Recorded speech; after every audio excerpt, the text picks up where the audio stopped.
क्या आपने कभी सोचा है कि कलयुग जैसा यह कठोर युग, जहां पाप और अधर्म का बोलबाला है, क्या कभी किसी एक व्यक्ति की वजह से पूरी तरह बदल सकता है? क्या एक साधारण ब्राह्मण परिवार में जन्मा बालक, जो बचपन में शरारती और विद्वान था, अचानक से दुनिया को कृष्ण भक्ति की ऐसी लहर में डुबो सकता है कि लाखों लोग हरे कृष्ण का जाप करते हुए नाचने गाने लगे? क्या आप जानते हैं कि एक युवा पंडित, जिसके पास सांसारिक जीवन की सारी सुख सुविधाएं थीं, क्यों सब कुछ त्याग कर सन्यासी बन गया और भारत भर में घूम घूम कर लोगों को ईश्वर की भक्ति सिखाई? और सबसे चौंकाने वाली बात, क्या यह संत वास्तव में स्वयं भगवान कृष्ण का अवतार था, जो राधा और कृष्ण की संयुक्त भावना में अवतरित हुआ? ये सवाल आपको हैरान कर रहे हैं ना? तो आइए आज हम आपको ले चलते हैं उस अद्भुत संत की कथा में, जिन्हें हम चैतन्य महाप्रभु के नाम से जानते हैं। ये कथा न सिर्फ रहस्यमयी है, बल्कि चौंकाने वाली सच्चाइयों से भरी हुई है, जो आपको अंत तक बांधे रखेगी। चैतन्य महाप्रभु की कहानी शुरू होती है 15वीं शताब्दी के अंत में, जब भारत बंगाल सल्तनत के अधीन था। उस समय बंगाल में नदिया नामक एक शहर था, जो आज पश्चिम बंगाल का नवद्वीप है। यहाँ गंगा नदी के किनारे एक छोटा सा गांव था, जहाँ ब्राह्मण परिवारों की बस्ती थी। इसी जगह पर 18 फरवरी 1486 को फाल्गुन मास की पूर्णिमा की शाम को एक चंद्र ग्रहण के दौरान एक बालक का जन्म हुआ। यह जन्म इतना असाधारण था कि लोग इसे चमत्कार मानते हैं। उस शाम चंद्रमा ग्रहण ग्रस्त था और लोग गंगा में स्नान कर हरिबोल चिल्ला रहे थे। ठीक उसी समय जगन्नाथ मिश्र और उनकी पत्नी शची देवी के घर में एक बालक ने जन्म लिया। इस बालक का नाम रखा गया विश्वंभर मिश्र। लेकिन क्यों? क्योंकि उनके दादा पंडित नीलांबर चक्रवर्ती, जो एक प्रसिद्ध ज्योतिषी थे, ने उनकी कुंडली देखकर कहा कि यह बालक भविष्य में एक महान व्यक्तित्व बनेगा, जो दुनिया का भरण पोषण करेगा। इसलिए नाम विश्वंभर, अर्थात विश्व का भरण करने वाला। लेकिन घर में सब उन्हें नीमाई कहकर पुकारते थे। क्यों? क्योंकि उनका जन्म एक नीम के पेड़ के नीचे हुआ था और उनका रंग वह इतना सुनहरा और चमकदार था कि पड़ोस की महिलाएं उन्हें गौरहरी या गौरांग कहती थीं, अर्थात सुनहरे रंग वाला। क्या यह संयोग मात्र था या कोई दिव्य संकेत? क्योंकि वैष्णव परंपरा में उन्हें भगवान कृष्ण का अवतार माना जाता है, जो राधा की भावना के साथ अवतरित हुए थे। उनके जन्म के समय की घटनाएं इतनी रहस्यमयी थीं कि लोग आज भी उन्हें याद करते हैं। उदाहरण के लिए उनकी मां शची देवी ने कई बच्चे खोए थे और विश्वंभर उनका 10वां बच्चा था। उनका बड़ा भाई विश्वरूप पहले ही संन्यास ले चुका था। क्या यह सब एक बड़ी योजना का हिस्सा था? बचपन से ही नीमाई की शरारतें पूरे गांव में मशहूर थीं। वह इतने सुंदर थे कि महिलाएं उन्हें देखने आती और उपहार देती। लेकिन उनकी शरारतें, वह घर में चोरी चोरी मिठाइयां खाते, दोस्तों के साथ खेलते और कभी कभी तो ऐसी हरकतें करते कि मां शची देवी परेशान हो जाती। एक बार की बात है, नीमाई ने घर में घुसकर पूजा की सामग्री बिखेर दी और जब मां ने डांटा तो वह रोने लगे। लेकिन रोते हुए भी उन्होंने कहा, मैं ही तो पूजा का फल हूं। क्या यह एक बच्चे की बात थी या दिव्य संकेत? उनकी जीवनीकारों ने ऐसी कई घटनाओं का वर्णन किया है जो दिखाती हैं कि वह साधारण बालक नहीं थे। जैसे एक बार 2 चोर उन्हें चुरा कर ले जा रहे थे, लेकिन नीमाई की माया से वे वापस उनके घर ही पहुंच गए। क्या यह चमत्कार नहीं था? इन कहानियों से जुड़कर हम देखते हैं कि उनका बचपन न सिर्फ खेल कूद से भरा था, बल्कि दिव्य लीलाओं से भी। जैसे जैसे नीमाई बड़े हुए, उनकी बुद्धिमत्ता सबको चौंका देने लगी। मात्र 5 साल की उम्र में उन्होंने स्कूल जाना शुरू किया और संस्कृत भाषा में महारत हासिल कर ली। उनके पिता जगन्नाथ मिश्र, जो एक गरीब ब्राह्मण थे, ने उन्हें घर पर ही शिक्षा दी। लेकिन नीमाई इतने तेज थे कि वे किसी भी विषय पर बहस कर सकते थे। किशोरावस्था में वे नीमाई पंडित के नाम से प्रसिद्ध हो गए। नवद्वीप उस समय संस्कृत शिक्षा का केंद्र था और नीमाई ने वहां के सभी विद्वानों को हराया। एक बार उन्होंने केशव भट्ट नामक एक प्रसिद्ध विद्वान को संस्कृत व्याकरण पर बहस में पराजित किया। यह घटना इतनी चौंकाने वाली थी क्योंकि केशव भट्ट निम्बार्क संप्रदाय के प्रमुख थे और नीमाई मात्र एक युवा थे। लेकिन क्या यह उनकी दिव्यता का प्रमाण था? उनकी शिक्षा का यह दौर हमें दिखाता है कि वे सांसारिक ज्ञान में पारंगत थे, लेकिन उनका दिल कहीं और था। अब आते हैं उनके जीवन के उस मोड़ पर जहां सब कुछ बदल गया। नीमाई की उम्र थी लगभग 14 से 15 साल, जब उनका विवाह लक्ष्मी प्रिया से हुआ। लक्ष्मी प्रिया वल्लभाचार्य की बेटी थी और यह विवाह एक सुखी सांसारिक जीवन की शुरुआत लग रहा था। लेकिन भाग्य ने कुछ और ही लिखा था। नीमाई अपनी मां और पत्नी का भरण पोषण करने के लिए पूर्वी बंगाल गए, जहां उन्होंने छात्रवृत्ति से धन कमाया। लेकिन जब वे लौटे तो पता चला कि लक्ष्मी प्रिया की मृत्यु सर्पदंश से हो गई। यह घटना नीमाई के लिए एक बड़ा झटका थी। क्या यह उनके जीवन को संन्यास की ओर मोड़ने का संकेत था? उनकी मां शची देवी ने उन्हें दोबारा विवाह करने के लिए मनाया और उन्होंने विष्णु प्रिया से विवाह किया, जो संतान मिश्र की बेटी थी। यह दूसरा विवाह भी सुखी था, लेकिन नीमाई का मन अब सांसारिक जीवन से उबने लगा था। 1508 से 1509 के आसपास नीमाई अपने पिता की श्राद्ध क्रिया करने गए। वहां उनकी मुलाकात हुई ईश्वरपुरी नामक एक सन्यासी से। ईश्वरपुरी माध्व संप्रदाय के थे और उन्होंने नीमाई को कृष्ण मंत्र की दीक्षा दी। यह दीक्षा इतनी प्रभावशाली थी कि नीमाई की पूरी जिंदगी बदल गई। गाया से लौटते ही वे कृष्ण भक्ति में लीन हो गए। वे अब विद्वान पंडित नहीं रहे, बल्कि एक भक्त बन गए। वे सांसारिक विषयों से विरक्त हो गए और हर समय कृष्ण नाम का जाप करने लगे। यह परिवर्तन इतना अचानक और चौंकाने वाला था कि लोग हैरान रह गए। क्या एक विद्वान युवक रातों रात भक्त कैसे बन सकता है? लेकिन यह तो बस शुरुआत थी। नीमाई ने अब संकीर्तन शुरू किया, अर्थात सामूहिक रूप से हरे कृष्ण मंत्र का गान।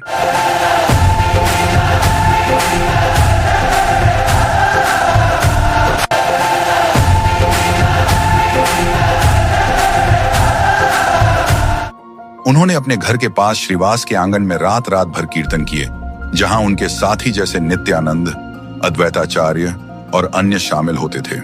यह कीर्तन इतने उत्साहपूर्ण होते थे कि लोग ट्रांस में चले जाते। लेकिन नवद्वीप के कुछ लोग इससे नाराज थे, खासकर मुस्लिम शासक। एक बार तो काजी ने कीर्तन पर रोक लगा दी, लेकिन नीमाई ने नागरिक अवज्ञा आंदोलन चलाया और हजारों लोगों के साथ काजी के घर पहुंच गए। यह घटना इतनी चौंकाने वाली थी क्योंकि इससे पता चलता है कि चैतन्य महाप्रभु न सिर्फ धार्मिक थे, बल्कि सामाजिक न्याय के लिए भी खड़े हुए। काजी को उन्होंने कृष्ण भक्ति की बात समझाई और काजी प्रभावित हो गया। क्या यह एक चमत्कार नहीं था? इन घटनाओं से जुड़कर हम देखते हैं कि उनका जीवन अब पूरी तरह भक्ति को समर्पित था। 1510 में मात्र 24 साल की उम्र में नीमाई ने संन्यास लिया। उन्होंने केशव भारती से दीक्षा ली और नाम रखा गया कृष्ण चैतन्य, अर्थात कृष्ण में चैतन्य वाला। उनकी मां शची देवी ने उनसे निवेदन किया कि वे पुरी में रहें ताकि वे कभी कभी मिल सकें। संन्यास लेने के बाद चैतन्य महाप्रभु ने भारत भर की यात्रा शुरू की। वे दक्षिण भारत गए, जहां उन्होंने कई विद्वानों को हराया और भक्ति सिखाई। एक बार उन्होंने एक कुष्ठ रोगी वासुदेव को छुआ और वह ठीक हो गया। क्या यह चमत्कार नहीं? वे वृंदावन भी गए, जहां उन्होंने राधा कृष्ण की लीला स्थलों को फिर से जीवंत किया। वहां उन्होंने रूप गोस्वामी और सनातन गोस्वामी को शिक्षा दी, जो उनके प्रमुख शिष्य बने। उनकी यात्राओं में कई रहस्यमयी घटनाएं हुई, जैसे वे जगन्नाथपुरी पहुंचे, जहां वे जगन्नाथ मंदिर में जाकर इतने भावुक हो गए कि बेहोश हो गए। पुरी में उन्होंने अपने जीवन के अंतिम 18 साल बिताए। वहां वे राधा कृष्ण की विरह भावना में डूबे रहते। उनकी जीवनी में वर्णन है कि वे रात रात भर रोते और कभी कभी उनके शरीर में दिव्य लक्षण प्रकट होते, जैसे लंबे हाथ या सुनहरा चमक। उनके शिष्य स्वरूप दामोदर, राय रामानंद जैसे लोग उनके साथ रहते। चैतन्य महाप्रभु ने कभी कोई किताब नहीं लिखी, सिवाय शिक्षाष्टकम के, जो 8 श्लोकों का संग्रह है। इसमें उन्होंने भक्ति के सिद्धांत बताए, जैसे नाम संकीर्तन की महिमा, विनम्रता और कृष्ण प्रेम। उनकी शिक्षाएं क्या थीं? वे गौड़ीय वैष्णववाद के संस्थापक थे, जो अचिंत्य भेदाभेद पर आधारित है, अर्थात जीव और ईश्वर एक और अलग दोनों हैं, लेकिन यह अचिंत्य है। वे कहते थे कि कलयुग में नाम संकीर्तन ही मुक्ति का मार्ग है। वे जाति पाति से ऊपर उठकर सबको भक्ति सिखाते, ब्राह्मण, शूद्र, मुसलमान, सब। एक बार उन्होंने हारून नामक एक मुसलमान को दीक्षा दी, जो बाद में वैष्णव बने। ये कितना चौंकाने वाला था उस समय। उनकी विरह भक्ति अर्थात अलगाव की भावना में कृष्ण की याद इतनी गहन थी कि वे समुद्र में कूद पड़ते, सोचकर कि वह यमुना है। अंत में 14 जून 1534 को 48 साल की उम्र में पुरी में उनका देहांत हुआ। कुछ कहते हैं कि वे जगन्नाथ की मूर्ति में समाहित हो गए। उनकी मृत्यु भी रहस्यमयी थी, लेकिन उनकी विरासत उन्होंने भक्ति आंदोलन को ऐसा फैलाया कि आज ISK चिगोन जैसे संगठन दुनिया भर में हरे कृष्ण गाते हैं। तामेंड शिष्य जैसे जीव गोस्वामी ने उनकी शिक्षाओं को किताबों में लिखा। चैतन्य महाप्रभु की कथा हमें सिखाती है कि सच्ची भक्ति क्या है, वह जो दिल से निकले बिना दिखावे के। चलिए अब गहराई से उनके जन्म की घटनाओं पर नजर डालते हैं। 1486 की उस शाम को जब चंद्र ग्रहण हो रहा था, पूरे नवद्वीप में लोग गंगा में डुबकी लगा रहे थे। हरिबोल की ध्वनि चारों ओर गूंज रही थी। ठीक उसी समय शची देवी को प्रसव पीड़ा हुई। जगन्नाथ मिश्र बाहर प्रार्थना कर रहे थे। बालक का जन्म हुआ और घर में खुशी की लहर दौड़ गई। लेकिन बालक रोया नहीं, वह चुपचाप मुस्कुरा रहा था। महिलाओं ने उसे देखा और कहा, यह तो स्वर्ण जैसा चमक रहा है। नीलांबर चक्रवर्ती ने कुंडली बनाई और कहा, यह बालक वैष्णव धर्म का प्रचारक बनेगा। क्या यह भविष्यवाणी सच्ची साबित नहीं हुई? बचपन में निमाई की शरारतें ऐसी थीं कि वे गांव के लड़कों के साथ खेलते, लेकिन हमेशा जीतते। एक बार वे सांप पर बैठ गए, लेकिन सांप ने कुछ नहीं किया। यह घटना उनकी जीवनी में वर्णित है, जो दिखाती है कि वे दिव्य थे। स्कूल में निमाई ने बंगाली भाषा कुछ दिनों में सीख ली, फिर संस्कृत व्याकरण, न्याय शास्त्र, वेदांत, सब में महारत। वे टोल स्कूल चलाते और छात्रों को पढ़ाते, लेकिन उनकी बहसें वे किसी को भी हरा देते। केशव भट्ट की हार एक बड़ा उदाहरण है। केशव भट्ट कश्मीर से आए थे और निमाई ने उन्हें व्याकरण पर हराया। केशव ने कहा, तुम देवता हो। यह चौंकाने वाला था, क्योंकि निमाई मात्र 20 साल के थे। विवाह के बाद लक्ष्मी प्रिया के साथ उनका जीवन सुखी था, लेकिन उनकी मृत्यु ने निमाई को तोड़ दिया। वे रोते बिलखते मां के पास गए। शची देवी ने विष्णु प्रिया से विवाह करवाया। विष्णु प्रिया एक आदर्श पत्नी थी, लेकिन निमाई का मन अब भक्ति में था। गाया यात्रा जीवन का टर्निंग पॉइंट था।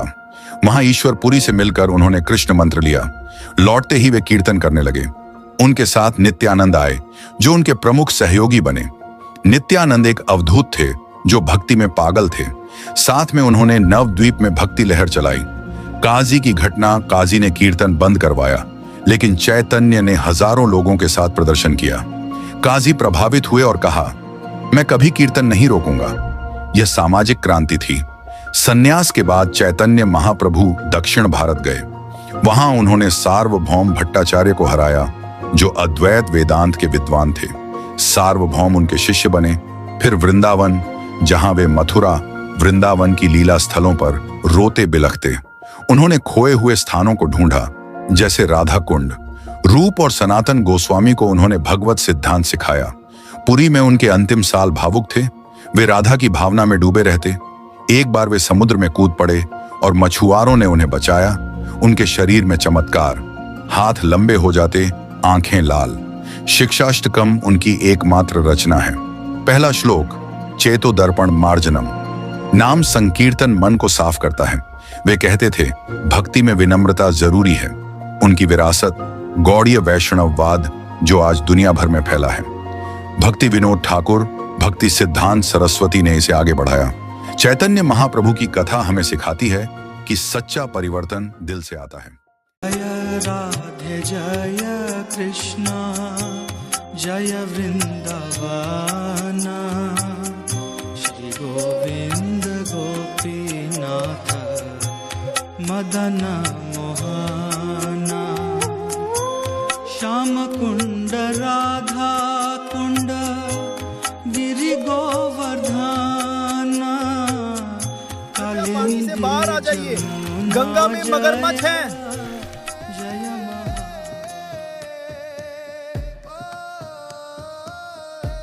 कलयुग में भगवान बलराम नित्यानंदा के रूप में अवतरित हुए। वे ही भगवान अनंत हैं, जो सदा कारण सागर में शयन करते हैं। लगभग 500 वर्ष पूर्व नवद्वीप में अपनी लीलाओं के दौरान नित्यानंदा अनंत के भाव में गंगा में तैरते थे।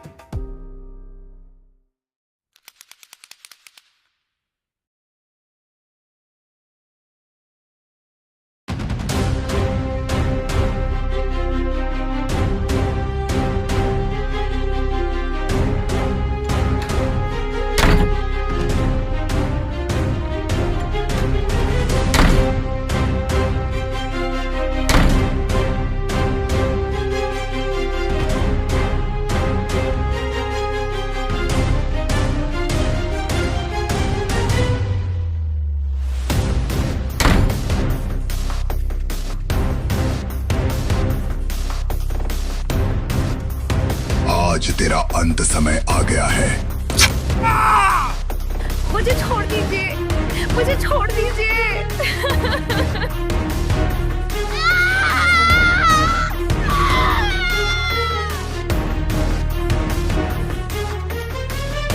जगाई और मधाई, ये दोनों मद्यपान में लिप्त भाई प्रत्येक कल्पनीय अपराध में संलग्न थे। मदिरा सेवन, गौ हत्या, मांस भक्षण, गृह लूट, गृह दहन, निर्दोष स्त्रियों पर अत्याचार तथा ब्राह्मणों की नित्य हत्या। उनका आतंक इतना प्रबल था कि कोई भी उनका विरोध करने का साहस नहीं करता था और लोग उनकी छाया पड़ जाने पर भी स्वयं को अपवित्र मानकर गंगा स्नान किया करते थे।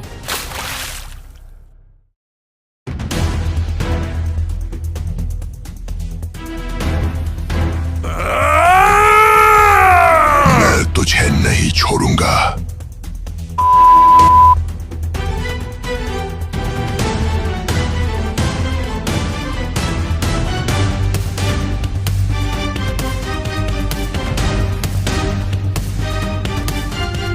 दरवाजा खोल, दरवाजा खोल।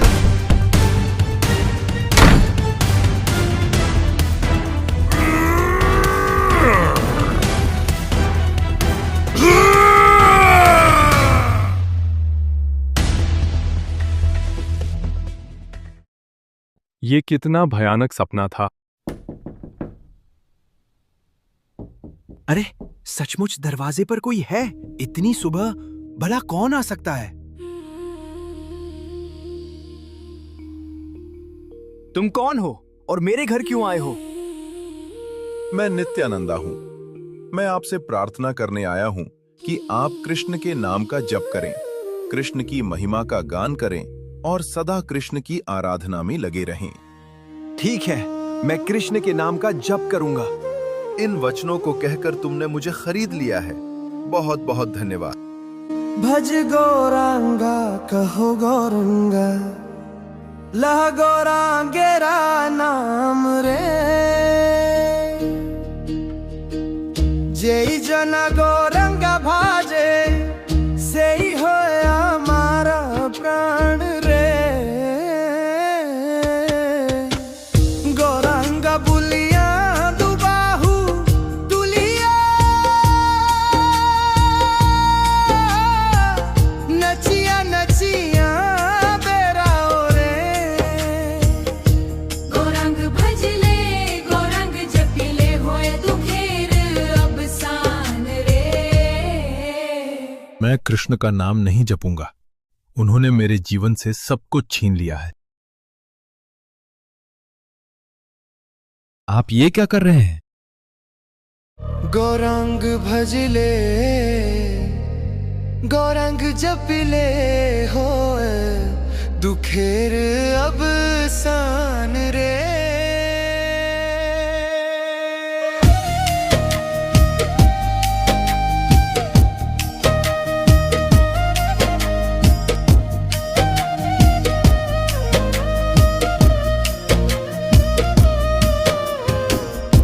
गौरंग भजले, गौरंग जपिले होए दुखेर अब सान रे। गौरंग भजले, गौरंग जपिले होए दुखेर अब सान रे। भज गौरांगा गो गौरंगा, लह गौरांगेरा नाम रे। जेई जना गौरंगा भाजे, से ही होया हमारा प्राण रे। गौरंगा बुलिया दुबाहु दुलिया, नचिया नचिया बेराओ रे। गौरंग भजले, गौरंग जपिले होए दुखेर अब सान रे। ये लोग कौन हैं? ये दोनों अत्यंत पापी भाई हैं, जगाई और माधाई। ये दोनों वास्तव में ब्राह्मण के पुत्र हैं, लेकिन बुरी संगति के कारण अब दैत्यों जैसे हो गए हैं। ऐसा कोई पाप नहीं है जो उन्होंने न किया हो।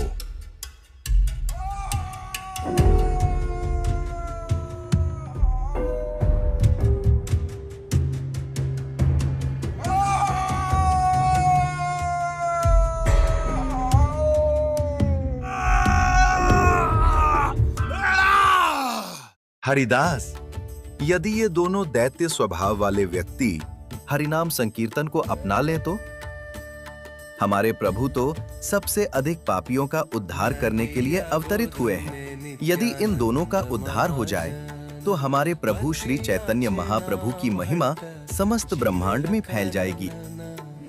क्योंकि आपने उन पर अपनी करुणामय दृष्टि डाली है और उन्हें अपने हृदय में स्वीकार किया है, इसलिए मैं जानता हूँ कि वे शीघ्र ही उद्धार होंगे।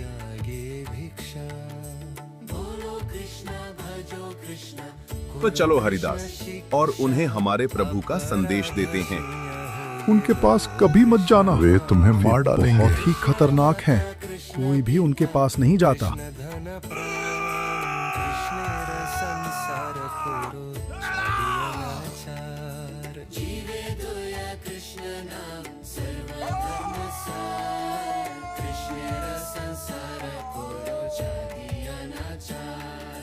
ओ भाइयों, हम तो उनके भय से घर के भीतर छिपे हुए हैं। क्या तुम उनके सामने जाकर आत्महत्या करने जा रहे हो?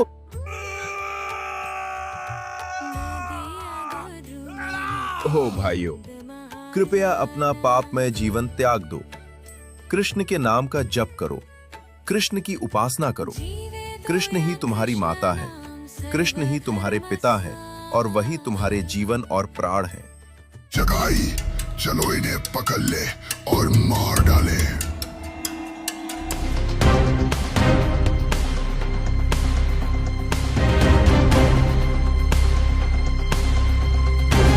हमने सोचा था कि इन्हें वैष्णव बना देंगे, पर आज जीवित बच जाए यही भी सौभाग्य होगा। हे प्रभु, मैं क्या कहूँ, आज तो मेरी अकाल मृत्यु निश्चित है।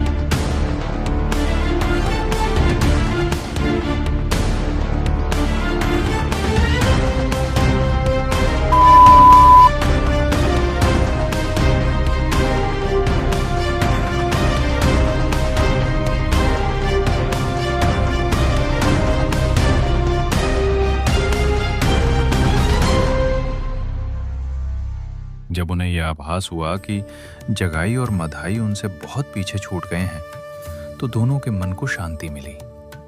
वे हंसते हुए, आनंद से भरी बातचीत करते हुए उस संध्या अपने प्रभु को अपने दैनिक प्रचार कार्य का विवरण देने जा रहे थे। पर वो प्रभु कौन थे? वो कौन से प्रभु थे जिनका संदेश वे इतनी उत्सुकता से सबको दे रहे थे? और किसके लिए उन्होंने अपने प्राणों को जोखिम में डाला? यहाँ तक कि जगाई और मधाई जैसे दैत्य स्वभाव वाले जीवों का सामना भी किया, केवल उनके पवित्र नाम की महिमा फैलाने के लिए। गोलोक वृंदावन में भगवान श्री कृष्ण की नित्य सेवा श्रीमती राधा रानी द्वारा की जाती है और वे उस प्रेममयी सेवा में अनंत आनंद का अनुभव करती हैं। अपने भक्त श्रीमती राधा रानी को प्राप्त होने वाले उसी सुख और दिव्य उल्लास का आस्वादन करने की इच्छा से भगवान श्री कृष्ण श्री चैतन्य महाप्रभु के रूप में प्रकट हुए। वे स्वयं कृष्ण हैं, किंतु अपने ही भक्त के भाव में प्रकट हुए हैं। वे कृष्ण की भांति श्याम वर्ण के नहीं हैं, बल्कि उन्होंने श्रीमती राधा रानी का स्वर्णिम वर्ण स्वीकार किया है।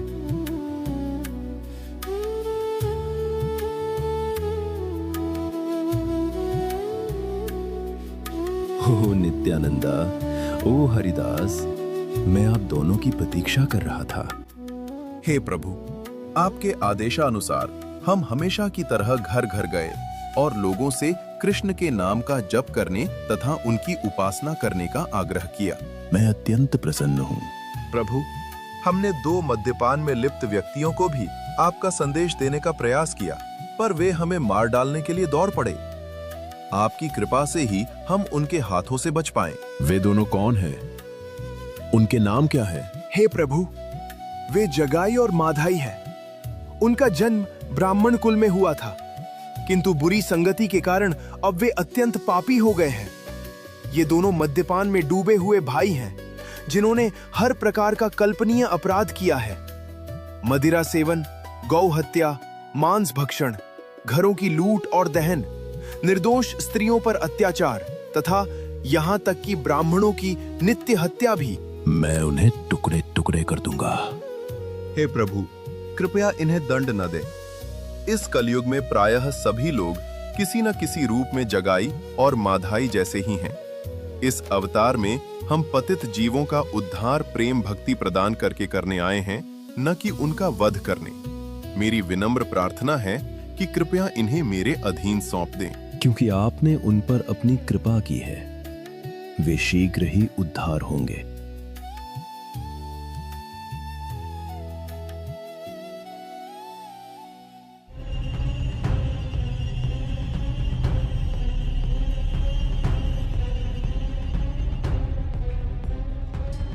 ओह, कृष्ण को भूलकर ये दोनों आत्माएं कितना कष्ट सह रही हैं। अरे, तू कहाँ जा रहा है? मैं निमाई पंडित के घर जा रहा हूँ। तेरा नाम क्या है? मेरा नाम अवधूत है। ओ प्रिय भाई, कृपया आप कृष्ण के नाम का जप करें और कृष्ण की उपासना करें। सच्चे हृदय से उच्चरित किया गया कृष्ण का एक नाम भी आपके द्वारा किए गए सभी पापों का नाश कर सकता है। अवधूत, फिर से तू हमें उपदेश दे रहा है?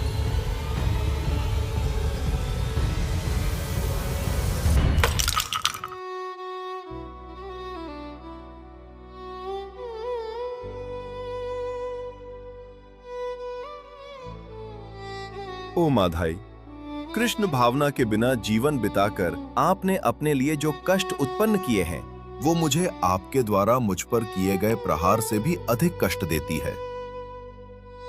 ओ प्रिय भाई, मैं एक बार फिर विनम्रता पूर्वक आपसे प्रार्थना करता हूँ, कृपया भगवान के पवित्र नामों का जप करें। अवधूत! ओ भाई, तुम ये क्या कर रहे हो? क्या तुम्हें दिखाई नहीं देता कि वे कितने करुणामय हैं? इससे पहले कोई भी साधु हमारे पास इस तरह नहीं आया। इस सन्यासी की हत्या करके तुम्हें क्या प्राप्त होगा?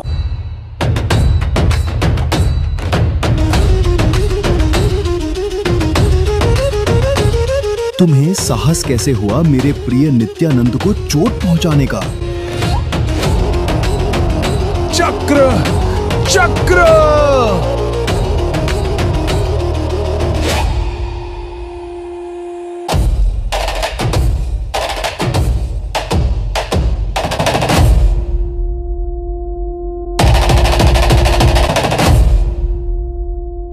हे प्रभु, कृपया इन्हें दंड न दें।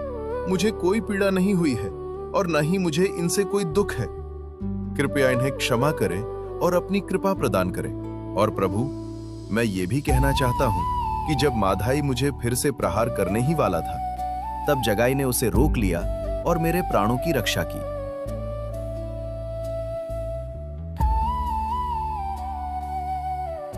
ओह जगाई, नित्यानंद की रक्षा करके तुमने मुझे खरीद लिया है। तुम्हें कृष्ण के प्रति शुद्ध भक्ति की प्राप्ति हो। नित्यानंद प्रभु के वचन सुनकर श्री चैतन्य महाप्रभु ने जगाई को अपने हृदय से लगा लिया और उसी क्षण उसे भगवान के प्रति शुद्ध प्रेम भक्ति की प्राप्ति हुई। तत्पश्चात चैतन्य महाप्रभु ने उसे भगवान विष्णु का चतुर्भुज रूप दिखाया, जिनके चारों हाथों में शंख, चक्र, गदा, पद्म सुशोभित थे। जगाई और मधाई दो शरीरों में एक ही आत्मा के समान थे। जगाई को श्री चैतन्य महाप्रभु की कृपा प्राप्त होते देखकर मधाई का हृदय परिवर्तित हो गया। हे प्रभु, जगाई और मैंने दोनों ने मिलकर पाप पूर्ण कर्म किए हैं। आपने उस पर अपनी कृपा की है, इसलिए कृपया मुझ पर भी अपनी कृपा करें। मैं आपके चरणों में पूर्ण रूप से शरणागत होता हूँ। कृपया मुझे अपना सेवक स्वीकार करें। नहीं, तुम मेरी कृपा के पात्र नहीं हो, क्योंकि तुमने मेरे प्रिय नित्यानंद प्रभु को चोट पहुंचाई है। लेकिन हे प्रभु, आपने अतीत में अनेक दैत्यों का उद्धार किया है। उन्होंने आपको हानि पहुंचाने का प्रयास किया, पर बाढ़ भी चलाए, फिर भी आपने उन पर कृपा की। हाँ, किंतु तुमने मेरे भक्त नित्यानंद प्रभु को चोट पहुंचाई है और उनका शरीर मुझे अपने शरीर से भी अधिक प्रिय है, इसलिए मैं तुम्हें क्षमा नहीं कर सकता।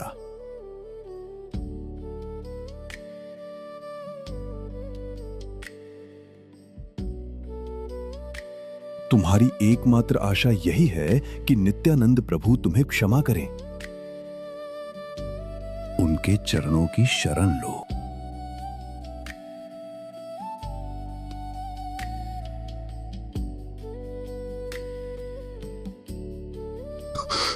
नित्यानंद प्रभु, मेरे द्वारा किए गए अपराध के लिए कृपया मुझे क्षमा करें। नित्यानंद प्रभु ने माधाई को क्षमा किया और उसे हृदय से लगा लिया। इसके बाद माधाई भगवान चैतन्य के चरणों में गिर पड़ा। भगवान चैतन्य ने उसे आगे कोई पाप न करने का आदेश दिया और अपने घर आकर अपने संकीर्तन में सम्मिलित होने के लिए कहा।